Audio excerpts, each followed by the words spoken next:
पश्चिम बंगाल में दूसरे चरण के मतदान की उल्टी गिनती शुरू हो चुकी है। 30 सीटों पर होने वाले चुनाव को लेकर बीजेपी और टीएमसी ने अपनी पूरी ताकत झोंक दी है। खासकर नंदीग्राम में, जहां खुद टीएमसी प्रमुख और सूबे की सीएम ममता बनर्जी और बीजेपी के शुवेंदु अधिकारी के लिए करो या मरो जैसी स्थिति है। ऐसे में आइए जानते हैं कि नंदीग्राम में बूथ स्तर पर कौन कितना मजबूत है। पश्चिम बंगाल में 1 अप्रैल को दूसरे चरण की वोटिंग होनी है। मुख्यमंत्री ममता बनर्जी इस बार नंदीग्राम से लड़ रही हैं, जहां उनका मुकाबला शुवेंदु अधिकारी से है, जो पिछले चुनाव में साथ खड़े थे। 2016 में नंदीग्राम में बीजेपी का खाता नहीं खुला था, लेकिन बदले के सियासी दौर में अब नंदीग्राम की लड़ाई सबसे बड़ी हो गई है। नंदीग्राम के करीब 97% वोटर गांव में रहते हैं। नंदीग्राम को 2 ब्लॉक में बांटा गया है।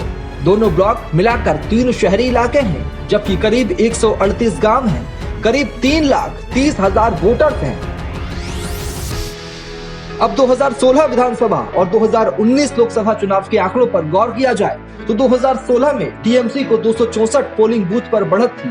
वहीं 2019 के लोकसभा चुनाव में ऐसे पोलिंग बूथ की संख्या घटकर 244 पर पहुंच गई थी। बीजेपी 2016 में नंदीग्राम में खाता भी नहीं खोल पाई थी, जबकि 2019 में 34 पोलिंग बूथ पर बढ़त बनाए हुए थी। यानी लोकसभा चुनाव में बीजेपी को कुछ फायदा हुआ। अगर लेफ्ट की बात की जाए तो 2016 में 7 बूथ पर उसे बढ़त मिली थी, तो वहीं 2019 लोकसभा चुनाव में उसे किसी भी पोलिंग बूथ पर बढ़त नहीं मिली थी। यानी लेफ्ट का पूरा पत्ता साफ हो गया। अगर इस सीट पर वोट शेयर की तुलना की जाए तो 2016 के विधानसभा चुनाव में टीएमसी को बीजेपी पर बढ़त मिली थी, लेकिन 2019 के लोकसभा चुनाव में बीजेपी सत्तारूढ़ टीएमसी की इस सीट में सेंध लगाती नजर आई। कुल मिलाकर नंदीग्राम टीएमसी का गढ़ रहा है, लेकिन 2019 के बाद से समीकरण बदल गए। कल तक जो शुवेंदु अधिकारी टीएमसी के साथ थे, आज वो बीजेपी के साथ मिलकर चुनौती दे रहे हैं।